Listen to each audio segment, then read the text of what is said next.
Okay, welcome to the Crow Discovery Project.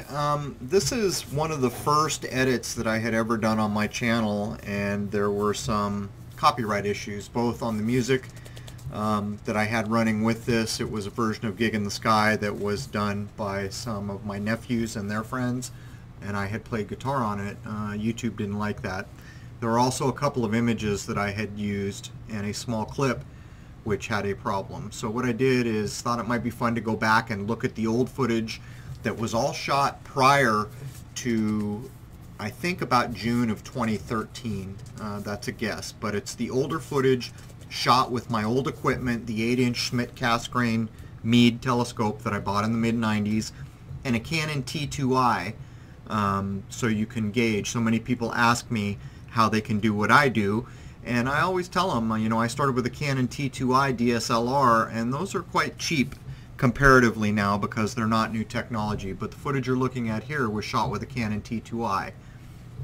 Now, for those that have followed me a long time, you'll probably recognize some of the clips here. But nonetheless, I think it's interesting to go back through and look at the footage that I had shot with the old equipment. This is before I had ever upgraded a thing. I was putting the DSLR to the back of the telescope, which I still do, but I was running a laptop to get a better view and manipulate some of the other things. This is the title frame that talked about the music that YouTube didn't like. So as we jump in here, so many people are asking me what telescope to get. I get asked that a lot. So budget pretty much dictates everything when you're doing what I'm doing here. It's all about money. To address the telescope issue, I like what's called an SCT style telescope or Schmidt Cassegrain, and you'll see images of it here, which is why I'm running this footage again.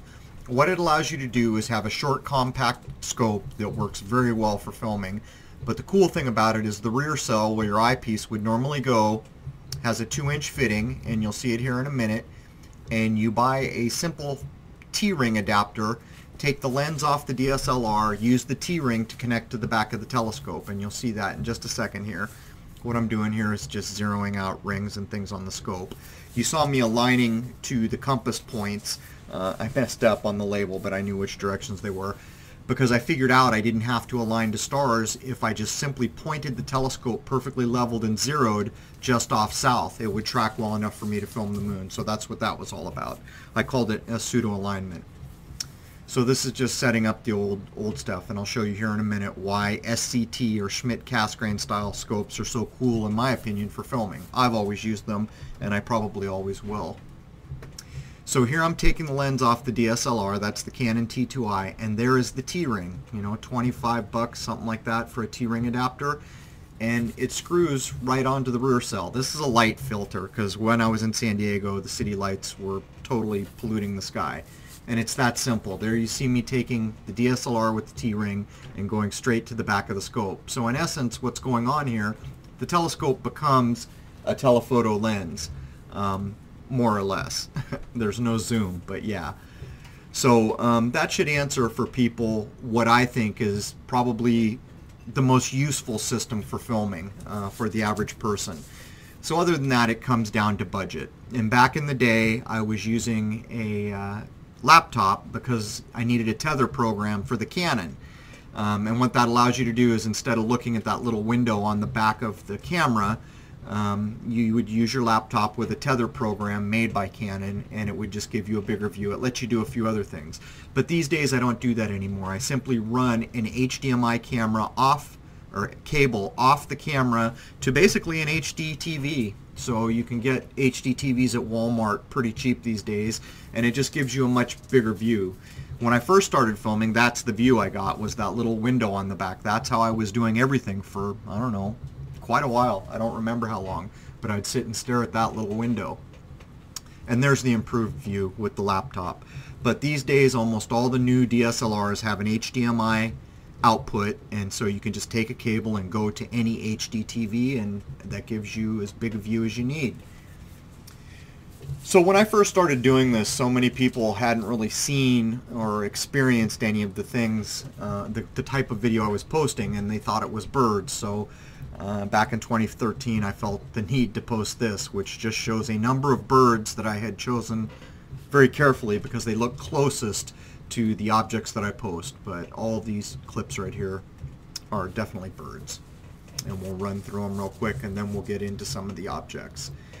Now, for those of you who followed me a long time, you can see the progression. Before I realized Meade telescopes had gone to hell in a handbasket and were now manufactured in Tijuana, I had a 12-inch Meade telescope, and the optics were really good, but the color gave the moon a weird gold hue.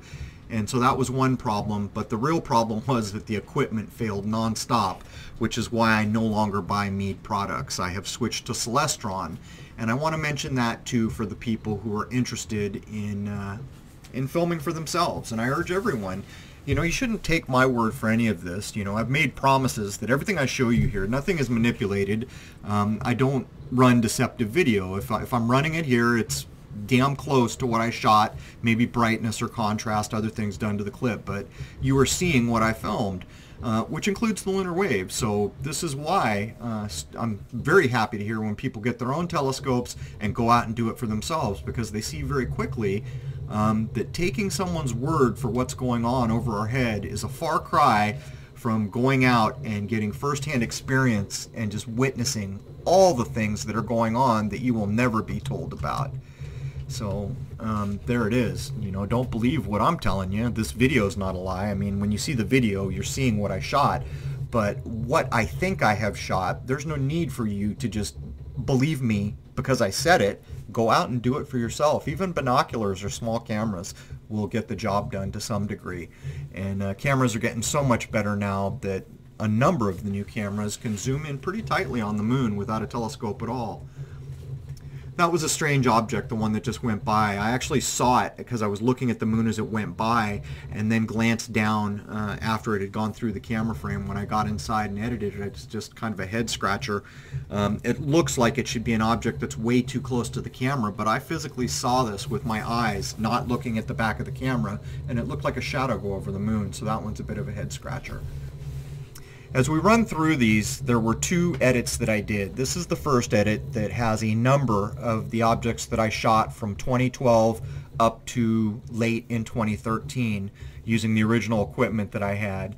I have a part 2, so if people like this edit here, all cleaned up so that YouTube won't cry about it, I will in fact take the second part of this and edit it, and it does have some more interesting things, and it also has original assessment of the 2012 capture of the lunar wave.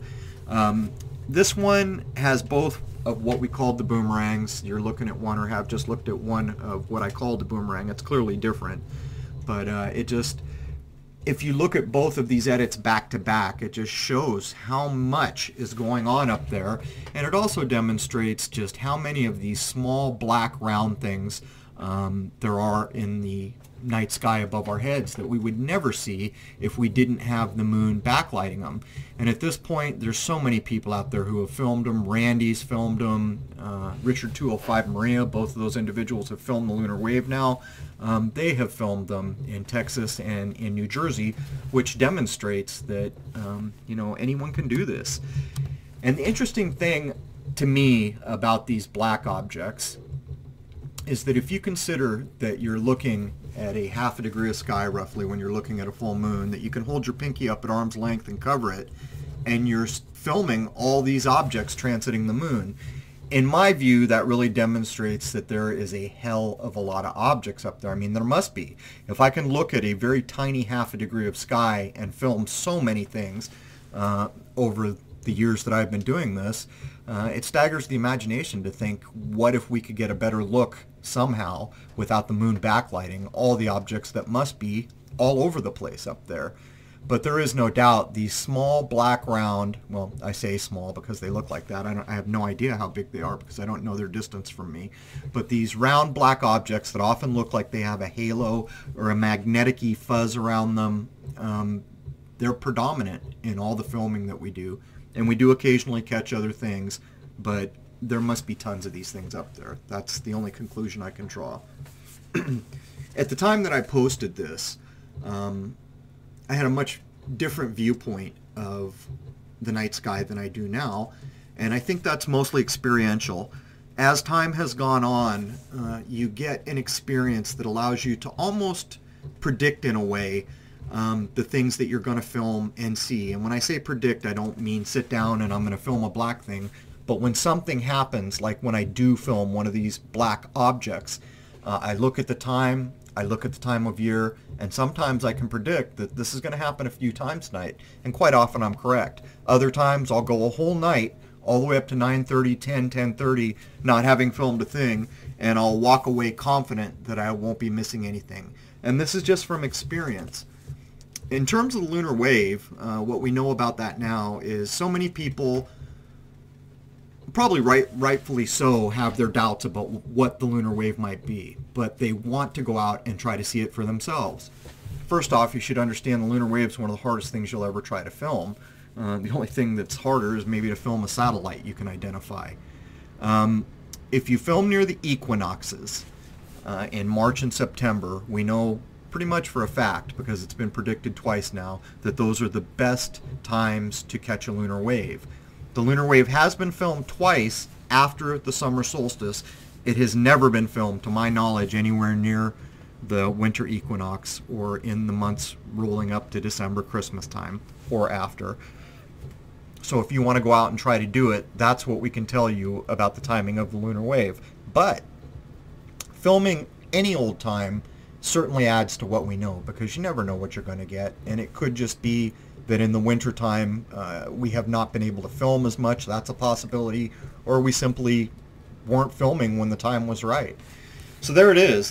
This is one of the oldest edits I did. I think it was maybe the first, second, or third clip up on my channel at the time. If people are interested in the footage, I'll run the other half of this, which is about as long. So there it is. Cheers.